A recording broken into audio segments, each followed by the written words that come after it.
Hey everybody, welcome to the Steady Wish. So I've been wanting to do a video on this subject, um, for a while now, and I saw in the news that the Powerball has climbed up to $1 billion without a jackpot winner. Wow, look at that. Um, and that kind of goes along with what we're going to be talking about today, which is money and what money is. Um, and what it represents. So let's get into it. Money is, so the way I look at it, the way I view money is life. Money is a representation of life's time and energy. So for example, if I go and I get a piece of wood, whether I find it or buy it, doesn't matter. I get a piece of wood, that itself has value, but I increase its value by putting time and energy into making it into something more useful, or it could even be more beautiful. It could be along those lines. It doesn't have to be more useful, but if I improve it in some way. Now, when I go to sell that wood or trade it, I want to get my value back in return, in exchange for whatever I made. So let's say I took a piece of wood and I made a baseball bat. Okay, baseball bats are wood. Some of them. So I go to sell that.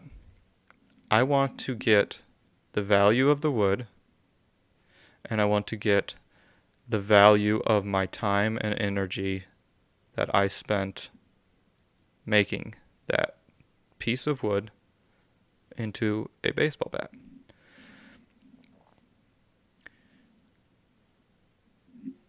So if you take this and you apply it to everything we do, then we as a society, we as a species, as a people, are adding wealth as a whole to the entire world through this process of finding things or acquiring things and improving them. And as we do that, we are sinking our time, we are investing our time and our energy into this process and into these items. Now, the problem is when you destroy an item, you are destroying somebody's time and energy that they put into it. As far as a net, as a species as a whole, you are taking away from the wealth that we've all created. Therefore, things like war, for example, war is destructive. It not only destroys lives, literally, like immediately, but it destroys the energy that people put into building things and creating things, and that's something that you can't get back. Now, people will say, well, you can build these things back, but then you're taking new energy, new people's energy, I should say, new people's life time from their lives to build these things, when they could be, had you not destroyed anything, they could be building other things, working on other things, and we would have a surplus of everything. Maybe not everything, but we would have a lot more than we have now. So just from a standpoint of if you're for making people's lives better, making people's lives easier, wanting people to have more, then you should oppose war. You should oppose destruction. You should oppose rioting and looting. And now how those affect value. Basically, you're stealing value from people. And you're taking value from a society when you break okay, so if you've never heard of the broken window fallacy, I will try to explain it right now for you. But the broken window fallacy, which I believe was Friedrich Bastiat, he explained that if some, I shouldn't say criminal, if somebody breaks a window, I think it goes, if you break the window that was broken was a baker, I think, in the original. Anyways, so let's say a kid comes by, throws a brick through a window of a baker's shop, and gets away. Nobody catches him. Some people will look at that situation and be like, well, it's actually not a bad thing, because now the glazier, the window maker, glass maker, has work, so created work, and then he'll get the work, and say the window cost $250. He'll get the $250, and he will then spend it on other things, and it'll just keep going from there. He might buy things from somebody else, but they don't realize that $250 has to come from somewhere. That $250 has to come from, in this case, the baker. The baker has to spend $250 on a window that he didn't want to have to spend it on. He could have spent it on something else and still had a window. Now he has to spend it on the window and not have anything else. So, as looking at it as from a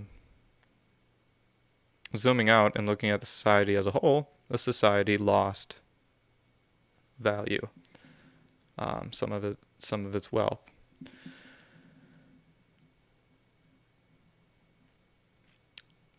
So whenever you steal or break or burn or destroy, you are not only affecting the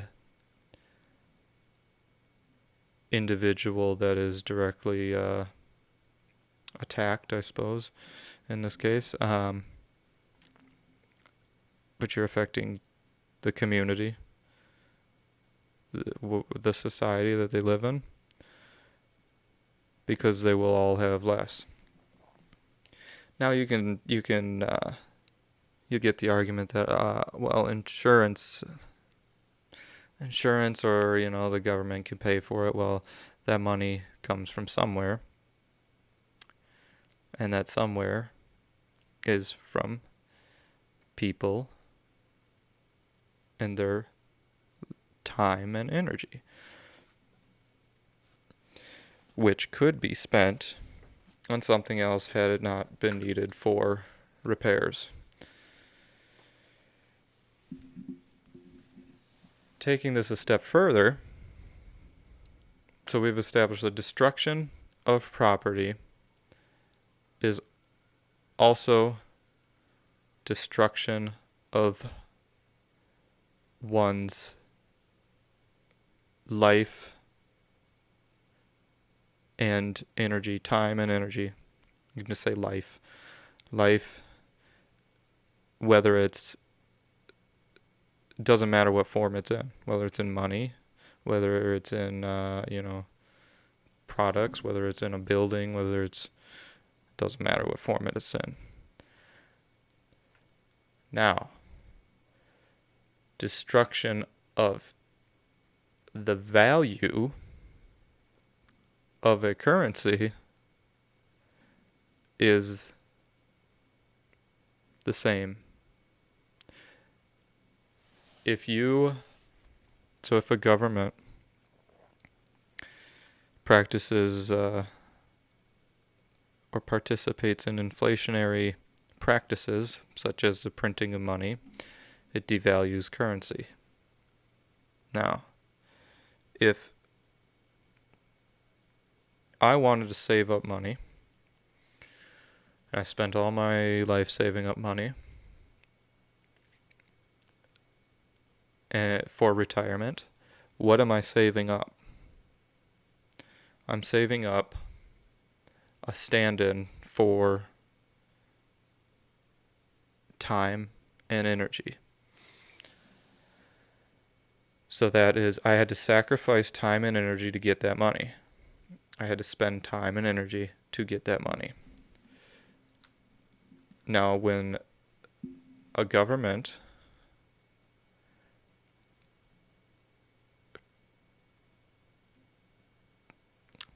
participates in this printing of money or other things that exacerbate inflation, when inflation happens, then we lose the value of our savings. The value goes down. So we are being robbed of the value that we stored, put away for our retirement, or whatever else we wanted. Even if it's not for retirement, say we wanted to put some money away so we could go on a vacation or something. Either way, we are having our time and energy taken from us. Now,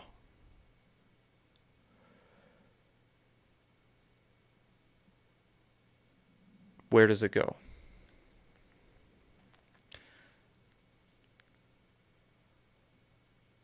So, when you put your time and energy into something, translate it into something such as money, and inflation happens, it's gone. You can't get it. You can't get it back. So it is, dare I say, very much like war, where you're destroying what people have built.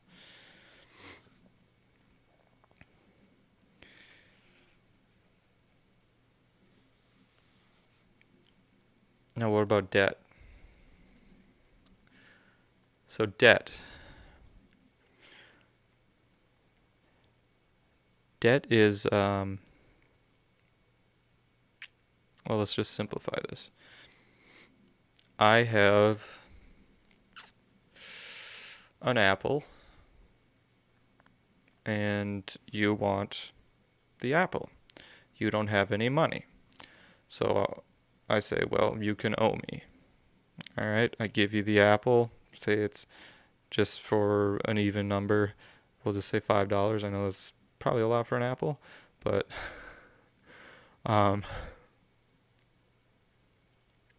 let's just say $1. Say $1. That's better. That's better. We don't want expensive apples, but so I say, well, you'll owe me $1. Okay, and then if there's an agreement where, even if there's an agreement where the apple costs $1, and I say, well, you can pay me back as long as you pay me back within a month. I'll let you pay it back. Take a month to pay it back if you give me $1.50. And you agree to that. What you're doing is the debt you're creating basically an agreement. The debt is a stand-in for the time and energy that you would have traded for the apple, whether it would have been money or an orange. So now the debt is acting in a way very much the same as the money is, as the piece of paper that we have, the fake monopoly money that we have.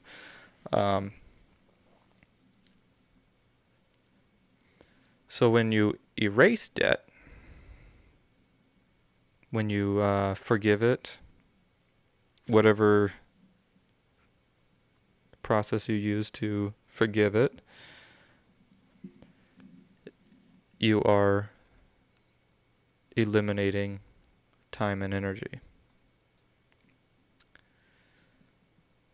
Now there are arguments to be made about too high of interest on certain loans, and predatory practices, and that is an argument to be had. However, when you sign a contract, which is a loan, or even a credit card is essentially a loan, you are agreeing that having this ability to spend the money now is worth this amount to you. So you're agreeing to that.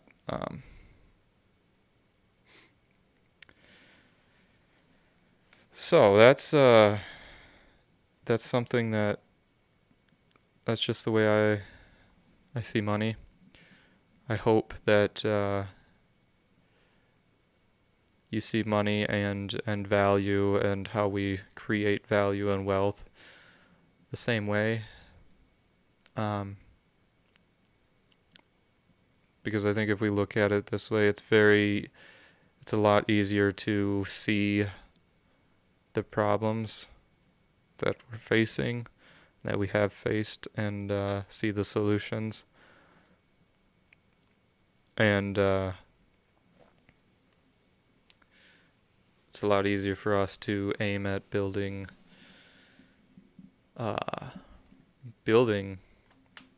wealth, not just for ourselves, but for the species as a whole, and that'll make everybody's lives easier. The more stuff we have, the more innovations we have, the less destruction we have, the better it'll be for everybody.